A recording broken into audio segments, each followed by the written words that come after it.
This channel does not promote any violent, harmful, or illegal activities. All content provided by this channel is meant for an educational purpose only. নমস্কার, দেখছেন টিভি9 বাংলা। আপনাদের সঙ্গে রয়েছে আমি তন্নিষ্ঠা। আর শুরুতেই যে খবর, অনেক দিনের অপেক্ষার অবসান। এবার বনগা লাইনেও এসি লোকাল। আজ থেকে চালু হলো রানাঘাট বনগা শিয়ালদা লোকাল। শিয়ালদা কৃষ্ণনগর রুটেও চালু আরও একটি এসি লোকাল। সন্ধ্যে 7:11 রানাঘাট প্ল্যাটফর্ম থেকে ট্রেনটি ছেড়ে যায়। রবিবার বাদে এই দুই শাখায় সপ্তাহের প্রতিদিন পাওয়া যাবে এসি লোকাল। এই মুহূর্তে breaking news, Great Eastern Trading Company দিচ্ছে festive sale offer. Lucky draw কন্টেস্টে পেতে পারেন গাড়ি, 2 wheeler, LED TV, electric kettle, mixer grinder এবং আরো অনেক কিছু। 65% ডিসকাউন্টের সাথে 20% ক্যাশব্যাক। এছাড়াও একটা ইএমআই ফ্রি, আকর্ষণীয় এক্সচেঞ্জ অফার, 10 কোটিরও বেশি উপহার ও ক্যাশব্যাক। এই সুযোগ হাতছাড়া করবেন না। আজই আসুন আপনার নিকটবর্তী গ্রেট ইস্টার্ন ট্রেডিং শোরুমে। খুশির 100 দিন কাটুক গ্রেট ইস্টার্নের সাথে। এসি ট্রেন চালু হওয়ায় খুশি যাত্রীরা। এসি ট্রেন চালু হওয়ায় অল্প খরচে স্বাচ্ছন্দ্যে যাতায়াত করতে পারবেন যাত্রীরা। ট্রেন তো নয়, যেন মনে হতো মেলা। বনগা লোকাল মানেই মেলা বা ভিড়, এই নামেই প্রসিদ্ধ ছিল।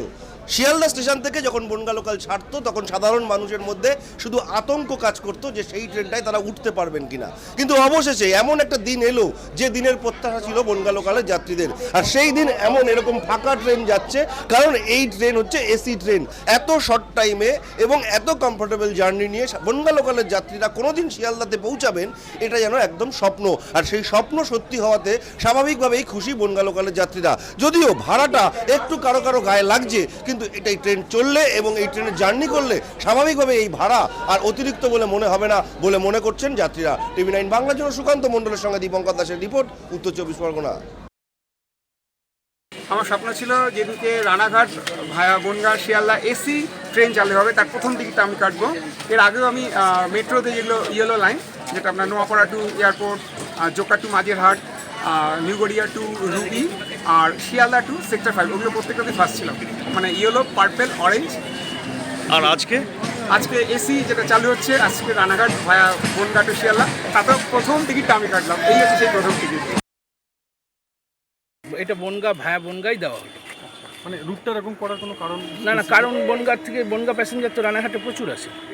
মানে আমরা তো রানাঘাট বনগা এই রুটে গাড়ি দেওয়া হলো। দুটো রুট একসাথে কভার হলো। উচ্চ প্রাথমিকে থমকে থাকা নিয়োগ দ্রুত শুরুর নির্দেশ হাইকোর্টের। 1241 জন চাকরি প্রার্থীর নিয়োগ প্রক্রিয়া অবিলম্বে শুরু করার নির্দেশ। 2016 সালের নিয়োগ প্রক্রিয়ায় 14,052টি শূন্য পদে নিয়োগ সম্পন্ন করার জন্য নির্দেশ দেয় কলকাতা হাইকোর্ট। 8 বার কাউন্সেলিংয়ের পরে এখনও 1241 জন চাকরি পাননি বলে অভিযোগ। সেই মামলায় এই নির্দেশ বিচারপতি তপব্রত চক্রবর্তীর ডিভিশন বেঞ্চের। এগরার স্কুলে পড়ুয়াদের মারধর, পাল্টা স্কুলে ভাঙচুর, ক্ষুব্ধ জনতার। অস্থিচক সুরেন্দ্র যোগেন্দ্র উচ্চ বিদ্যাপীঠের ঘটনা। অভিযোগ, ইংরেজি পড়া না পারায় অষ্টম শ্রেণীর পড়ুয়াদের মারধর করেন শিক্ষক বিপ্লব পণ্ডা। স্কুল শেষে অভিভাবকদের জানাতে দ্রুত খবর ছড়িয়ে পড়ে গ্রামে এবং আহত পড়ুয়াদের নিয়ে যাওয়া হয় গঙ্গাধরপাড় গ্রামীণ হাসপাতালে। এরপরে স্কুলে গিয়ে শিক্ষকদের ঘিরে বিক্ষোভ দেখাতে শুরু করেন স্থানীয়রা। শিক্ষকদের 3টি বাইকও ভেঙে ফেলা হয় বলে অভিযোগ। পরিস্থিতি নিয়ন্ত্রণে আনে এগরা থানার পুলিশ।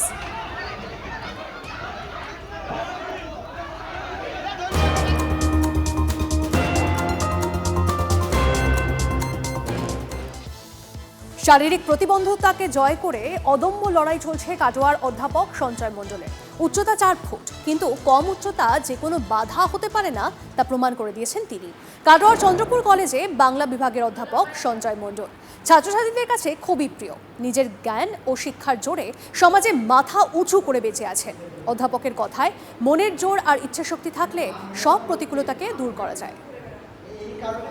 মনের দিক থেকে আমি কোনো পিছিয়ে যেতাম না, আমি মনটাকে শক্ত করে রাখতাম। আমি কেন সবার থেকে পিছিয়ে পড়বো? ভগবান আমাকে সবকিছু দিয়েছে, আমি সবার থেকে এগিয়ে যেতে পারবো। সেই মনের একটা শক্তি নিয়েই আমি বলবো, যারা বিশেষভাবে সক্ষম বা বিশেষভাবে শারীরিকভাবে যারা অক্ষম, তাদেরকে এটাই বার্তা দেবো, মানসিক মনোবলটা যাতে তার শক্ত থাকে। মনোবলটা হারালে পরে চলবে না, মনোবল শক্ত থাকলে তার সমস্ত কাজে এগিয়ে যেতে পারবে। সঞ্জয় স্যার যখন প্রথম এসেছিল আমাদের একটু অন্যরকম লেগেছিল, কিন্তু আস্তে আস্তে বুঝতে পারলাম উনি ভালো মনের মানুষ এবং আমাদের যথেষ্ট ভালো করে ক্লাস করে এবং আমাদের ওনার ক্লাস করতে খুবই ভালো লাগে এবং উনি খুব ভালো করে বোঝান আমাদেরকে পড়াগুলো। সঞ্জয় স্যার খুব ভালো মনের মানুষ, উনি আমাদের সঙ্গে বন্ধুর মতো মেশেন এবং উনি খুব ভালো ক্লাস করান। ওনার যে সাবজেক্টগুলো উনি পড়ান, বিষয়গুলো, ওগুলো আমাদের বুঝতে কোনো অসুবিধা হয় না। যদি আলাদা কোনো সমস্যা হয় তা উনি বলেন যে স্পেশাল ক্লাসের ব্যবস্থা করেন আর বিভিন্নভাবে সাহায্য করেন, লিখিয়ে দেন, বুঝিয়ে দেন।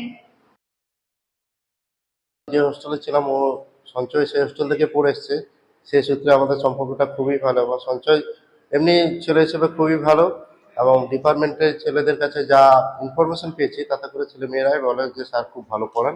অল বলা যায় যে সঞ্চয় মানে আমাদের চোখে অন্তত ভালো।